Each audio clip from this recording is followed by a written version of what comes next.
حضرات، آج تیسرا روزہ ہے، تیسرا رمضان ہے۔ 13 رمضان المبارک کو شہزادی مصطفیٰ خاتون جنت حضرت سیدہ طیبہ طاہرہ عابدہ زاہدہ فاطمۃ الزہرا رضی اللہ تعالی عنہا کا یوم وصال ہے۔ آپ حضرات ایصال ثواب کریں۔ کون فاطمہ؟ وہ فاطمۃ الزہرا رضی اللہ تعالی عنہا جن کا آنچل نہ دیکھا مہ و مہر نے، وہ فاطمۃ الزہرا رضی اللہ تعالی عنہا جو جنتی عورتوں کی سردارہ ہیں، وہ فاطمۃ الزہرا رضی اللہ تعالی عنہا جو حسنین کریمین کی والدہ ماجدہ ہیں، وہ فاطمۃ الزہرا جو حضرت علی رضی اللہ تعالی عنہ کی شریک حیات ہیں، وہ فاطمۃ الزہرا جن کی سیرت بھی لاجواب، جو صورت میں بھی لاجواب، جو اخلاق و کردار میں بھی لاجواب، وہ فاطمۃ الزہرا جو اولاد کی تربیت، اولاد کی پرورش کرنے میں بھی لاجواب، شوہر کی خدمت کرنے میں بھی لاجواب، وہ فاطمۃ الزہرا جو اپنے والد محترم کا ادب و احترام کرنے میں لاجواب، وہ پیغمبر کی بیٹی حضرت خاتون جنت رضی اللہ تعالی عنہا جن کا آج یوم وصال ہے۔ فاطمۃ الزہرا رضی اللہ تعالی عنہا کے یوم وصال پر نیاز کا اہتمام کریں۔ فاطمۃ الزہرا رضی اللہ تعالی عنہا کی ذات محتاج تعارف نہیں، وہ پیغمبر کی بیٹی خاتون جنت زمانہ رات کو سویا کرتا تھا۔ پیغمبر کی بیٹی حضرت فاطمۃ الزہرا رضی اللہ تعالی عنہا مصلی بچھا دیا کرتی تھیں، سربا سجود ہو جایا کرتی تھیں۔ عالم یہ ہوتا تھا کہ پوری رات اپنی پیشانی زمین پر رکھے رہتی تھیں، سبحان ربی الاعلیٰ سبحان ربی الاعلیٰ کی صدائیں دیا کرتی تھیں، تسبیح پڑھا کرتی تھیں، سبحان ربی الاعلیٰ سبحان ربی الاعلیٰ۔ اذان فجر کی آواز کانوں میں سنائی پڑتی تھی، بلک بلک کے روتی تھیں، عرض کرتی تھی پروردگار اے مالک و مولا، تو نے یہ چھوٹی چھوٹی راتیں کیوں بنائی ہیں؟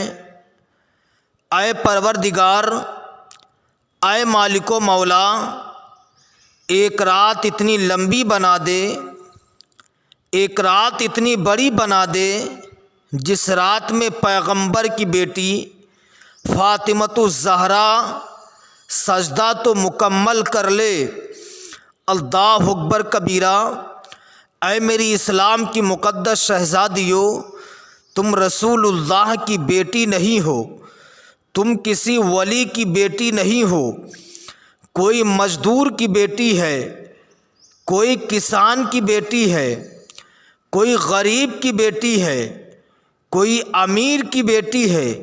ذرا اندازہ لگائیے، کل قیامت کے دن پیغمبر کی بیٹی خاتون جنت نے تم سے سوال کر دیا کہ میں ساری رات عبادت کیا کرتی تھی، بتا تو نے کتنی نمازیں پڑھی ہیں، تو نے کتنے روزے رکھے ہیں، تو تمہارے پاس کیا جواب ہوگا؟ اسلام کی مقدس شہزادیوں، پیغمبر کی بیٹی حضرت فاطمۃ الزہرا نے تم سے سوال کر دیا، میں نے اپنی اولاد کو دودھ پلا کے پالا، لیکن کربلا میں جب یزیدیوں نے اسلام کو چیلنج دیا، یزیدیوں نے اسلام کو للکارا، یزیدیوں نے اسلام کو مٹانے کی کوششیں کیں، میں نے اپنے لال کو کٹوا دیا، دین کو بچا لیا۔ بتا تو نے کتنی اولادیں کٹوائی ہیں، بتا تو نے اپنے لال کتنے قربان کیے ہیں، تو تمہارے پاس کیا جواب ہوگا؟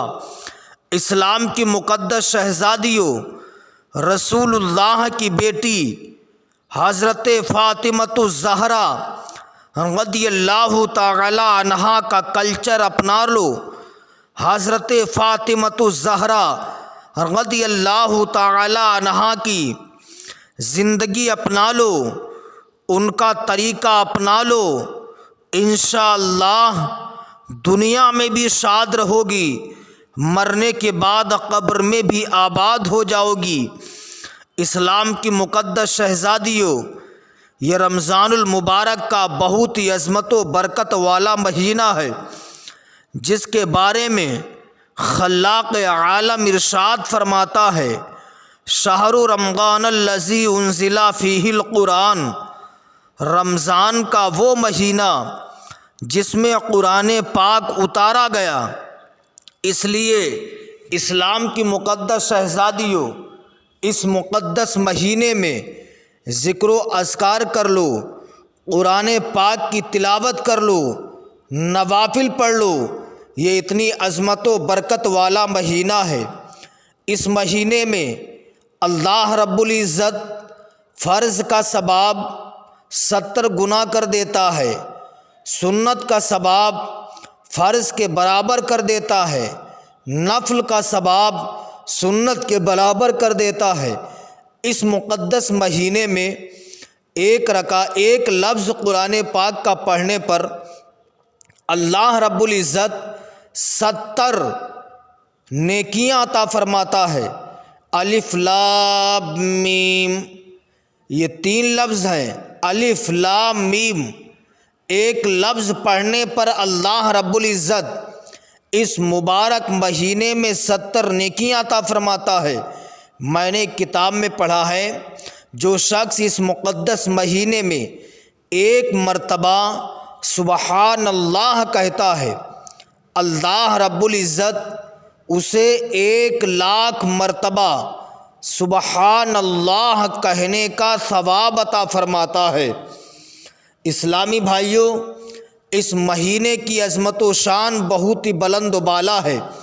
جس طریقے سے اگر موٹر سائیکل کی آپ سروس نہ کروائیں تو اس کا انجن خراب ہو سکتا ہے، گاڑی کی آپ سروس نہ کروائیں اس کا انجن خراب ہو سکتا ہے، تو اللہ رب العزت نے جو ہمیں اور آپ کو 1 مہینے کے روزے عطا کیے ہیں، اگر ہم لگاتار کھاتے رہیں پیتے رہیں، کھاتے رہیں پیتے رہیں، ہمارے پیٹ کو سکون نہ ملے تو بتائیے ہمارا ہاضمہ درست کیسے رہے گا؟ ہمارا لیور کیسے کام کرے گا؟ اس لیے آقا کریم صلی اللہ علیہ وسلم نے، اللہ رب العزت کا احسان عظیم ہے کہ اس نے 12 مہینوں میں 1 مہینہ ہمیں اور آپ کو ایسا عطا فرمایا ہے کہ 11 مہینے تک ہم اللہ کی عظیم عظیم نعمتیں کھاتے رہتے ہیں، پیتے رہتے ہیں۔ 1 مہینہ اگر ہم روزہ رکھ لیں گے تو انشاءاللہ ہمارا لیور ڈیمیج ہونے سے بچ جائے گا، ہمارا لیور اچھے طریقے سے کام کرنا شروع کر دے گا۔ یہ ہوا آموں کے آم گٹھلیوں کے دام۔ اس لیے اسلامی بھائیوں، اس مقدس مہینے میں جہاں تک ہو سکے روزہ رکھیں، ذکر و اذکار کریں، برائیوں سے بچنے کی کوشش کریں، انشاءاللہ دنیا میں بھی شاد رہو گے، مرنے کے بعد قبر میں بھی آباد ہو جاؤ گے۔